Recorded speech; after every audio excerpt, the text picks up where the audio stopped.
The 14.4 billion ringgit Pulau Bunting Gas Supply Centre and Power Plant Integrated Development Project will help change the economic landscape of Yan district, which is currently dependent on the agricultural sector.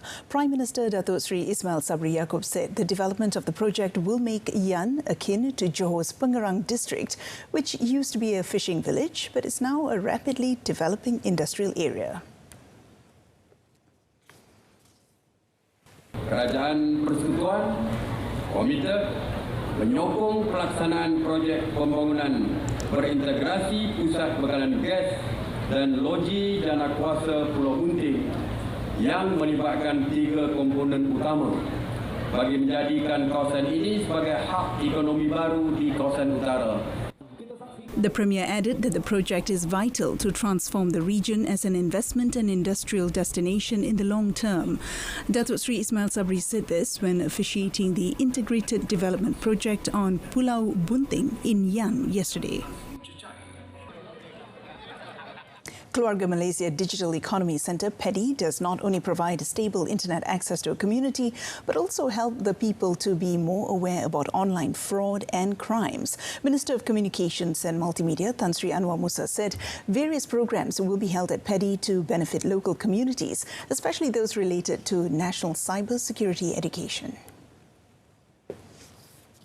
The minister added the government will take the offensive, defensive and advocacy measures in tackling the country's cyber security issues.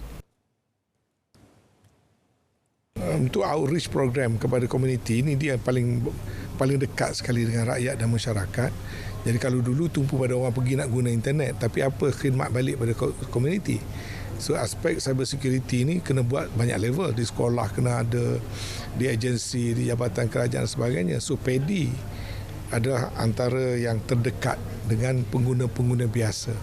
Dan maka PEDI kena carry tanggungjawab untuk meningkatkan kempen kesedaran anti cyber security dan juga scammers dan sebagainya. Elaborating further, Tan Sri Anwar said his ministry is also looking at the technologies available in other countries to curb cyber crimes. He added the ministry, together with the National Cybersecurity Committee, has set up a task force to look at new certification aspects, especially related to the law. He said this after a ceremony to present appointment letters to the Keluarga Malaysia Digital Economy Centre PEDI chairman and a briefing session with Melaka telecommunication users in Aikro last night. In another development, the sale of goods under 17 international and local online sale platforms, Keluarga Malaysia Cheap Sale at Didagang, will be held for 4 months beginning this Saturday until December. Tan Sri Anwar, who is also the chairman of Task Force on Jihad Against Inflation, said the program, with an allocation of 300 million ringgit, would enable the people to buy daily necessities online, such as basic essential goods, foodstuff and home appliances at reasonable prices. Tan Sri Anwar said the program can only be enjoyed by Malaysians and they could obtain discounts up to 20% for each transaction. He added the government is also providing incentives such as price reduction, discount vouchers, rebates and delivery vouchers to the people to encourage more online purchases of local products from local enterprises. Bukan hanya kepada barangan basah ataupun barangan groseri sahaja, kita memperluaskan kepada perkhidmatan-perkhidmatan lain yang melibatkan perbelanjaan rakyat. Dan ini termasuklah bidang pelancongan dan produk-produk kraft, produk-produk halal dan produk-produk pertanian, serta barangan Malaysia yang peniaga-peniaga ingin menjual ke luar negara. Bentuk kemudahan-kemudahan yang diberikan itu akan dapat dinikmati oleh peniaga tempatan dalam satu bentuk, kemudian akan diperolehi pada pembeli-pembeli tempatan dan juga kepada pemunya platform tempatan yang juga akan diberikan bimbingan untuk memperkasakan lagi, memperluaskan lagi, memperelokkan lagi platform mereka. The campaign, which is supervised by Malaysia Digital Economy Corporation, MDEC, is targeting 5 million transactions and 1.5 billion ringgit in sales. The Department of Islamic Development Malaysia JAKIM has denied allegations that the government did not take any action regarding the halal status of meat imported from Australia. Minister in the Prime Minister's Department for Religious Affairs, Dato' Idris Ahmad, said a team of JAKIM personnel will be sent to Australia this month to conduct inspection and audit on Thomas Foods Industries slaughterhouse. InsyaAllah dalam bulan September nanti pasukan audit kita daripada JAKIM akan ke sana. Takkan kita nak senyap benda halal haram ni mesti kita tindak. Benda makan je dah daging kita kan. Tak menasabah kita tak bertindak, pihak JAKIM tak tindak. Kita mesti tahu halal JAKIM ni merupakan halal yang paling strict.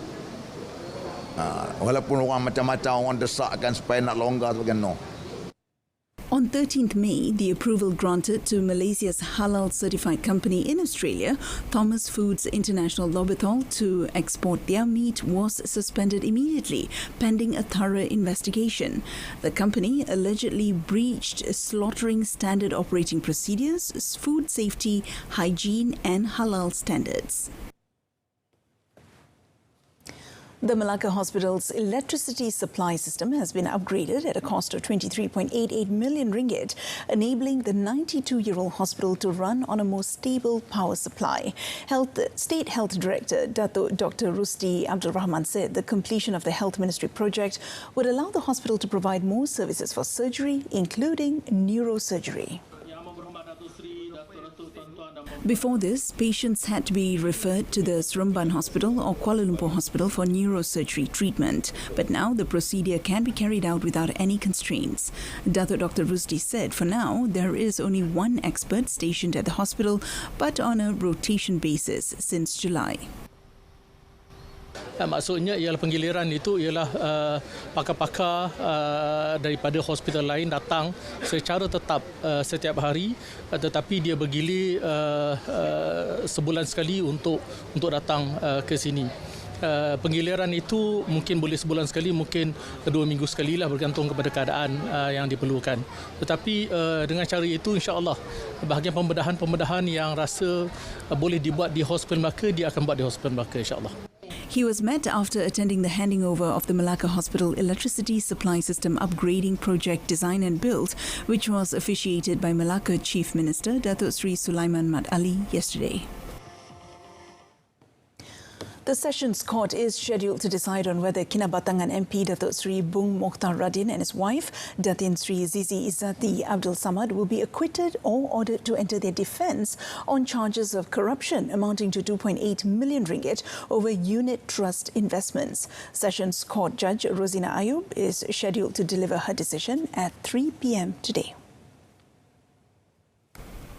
If the court's decision is in favour of the prosecution that there is a prima facie case against Datuk Sri Bung Mokhtar and his wife, the couple will be called to enter their defence, while otherwise they will both be freed of their charges.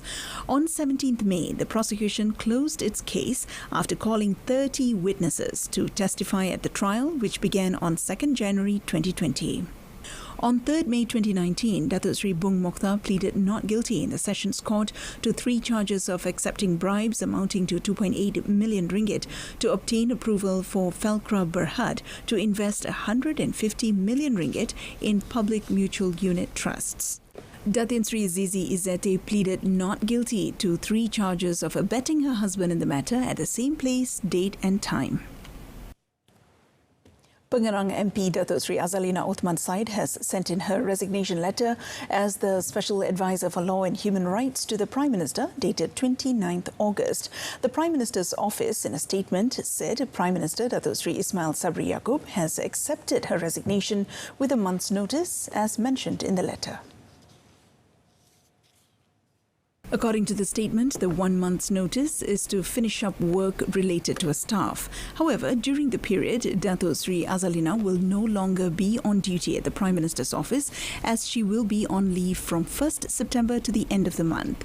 The Prime Minister expressed his thanks and appreciation for her service. The Pengerang MP was appointed to the post on 2nd October 2021, where she resigned from her position as Deputy Speaker of Dewan Rakyat on 23rd August the same year.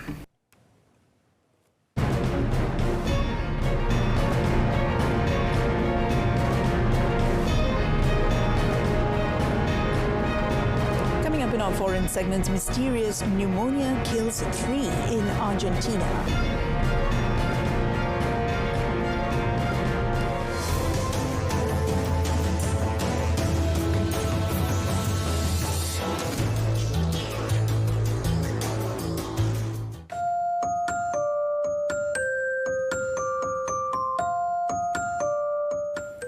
There has been a drastic increase in suicide cases as compared with previous years. According to PDRM, as of March this year, a total of 336 suicide cases were recorded. We can manage this issue if we are able to identify the symptoms of early depression. Don't go through it alone. Go and get help.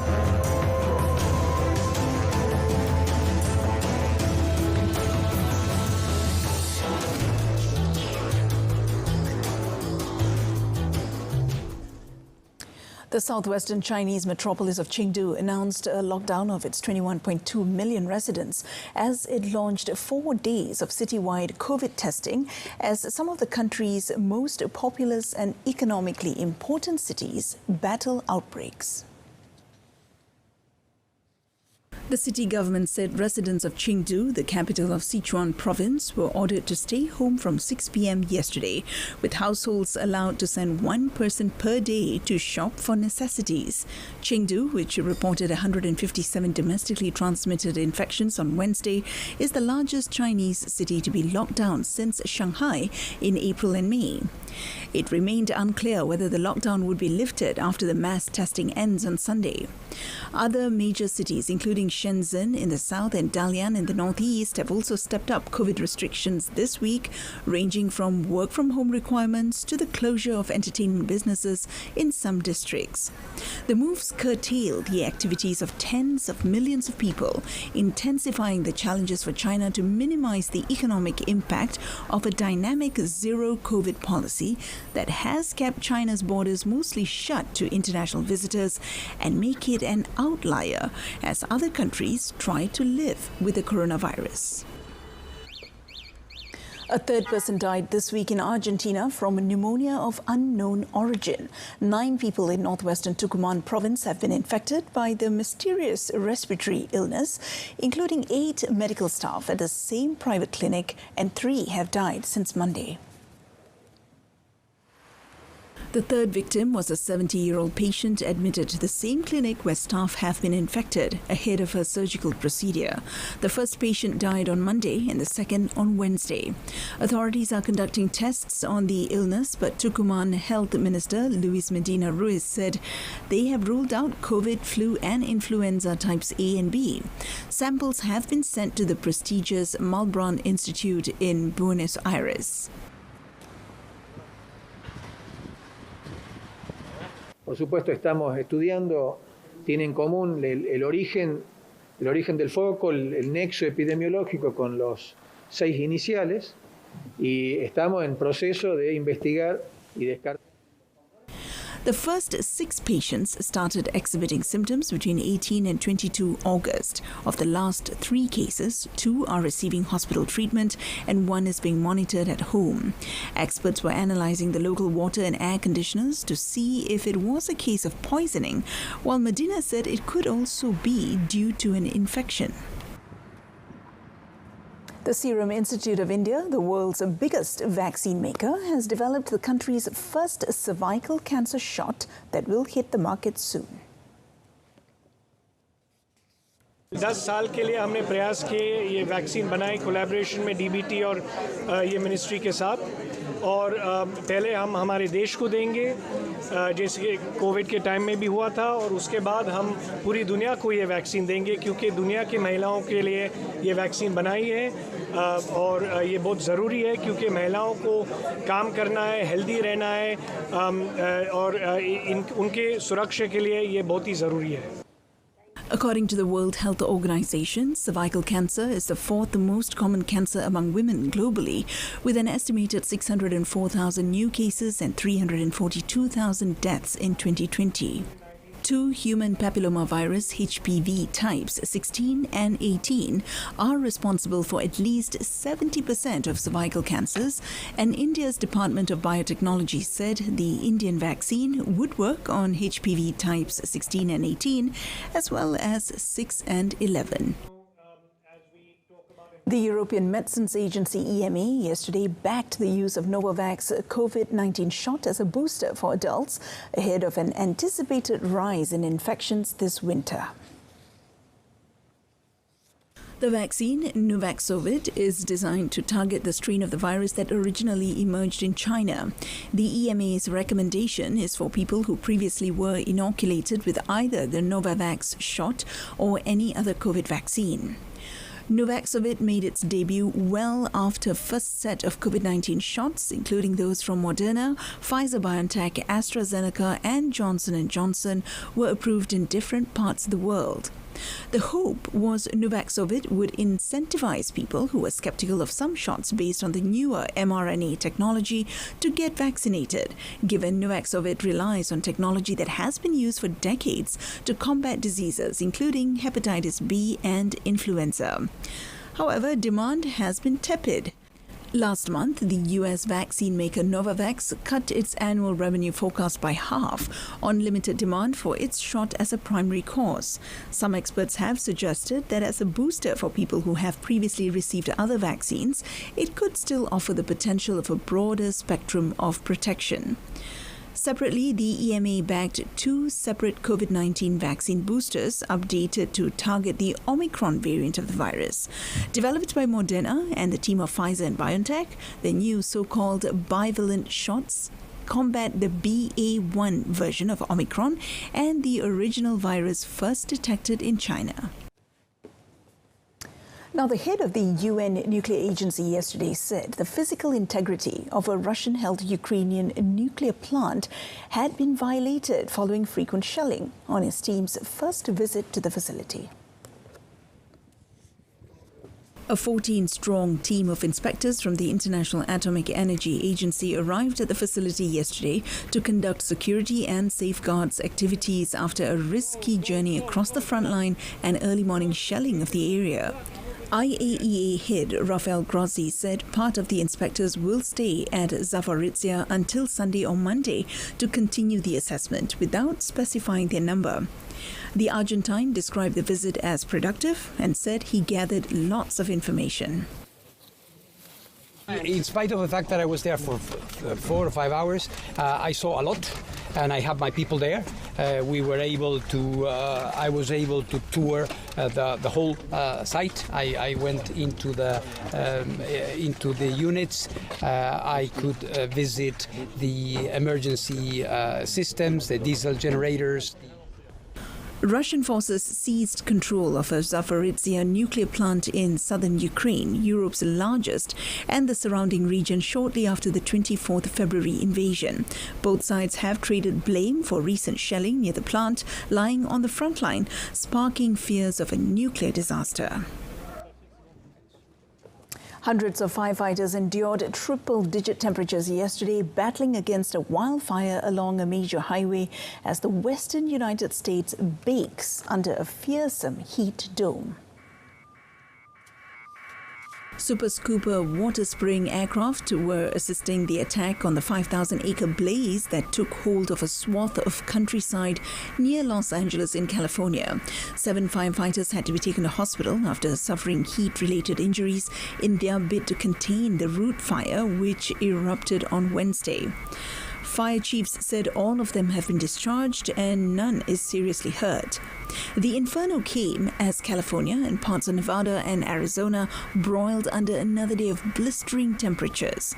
A stubborn bubble of high pressure sitting over the region has sent the mercury soaring, with a temperature of 43 Celsius forecast around the fire area yesterday.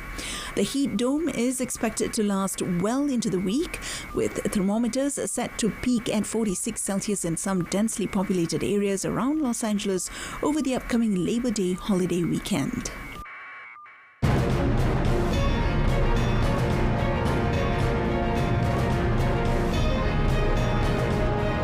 Coming up in sports, Sabah draw against KL City at home.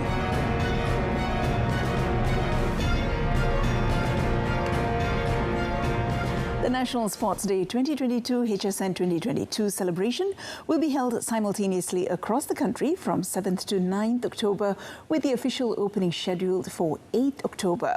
The Ministry of Youth and Sports in a statement said Prime Minister Dato Sri Ismail Sabri Yaakob is scheduled to open the event in Putrajaya.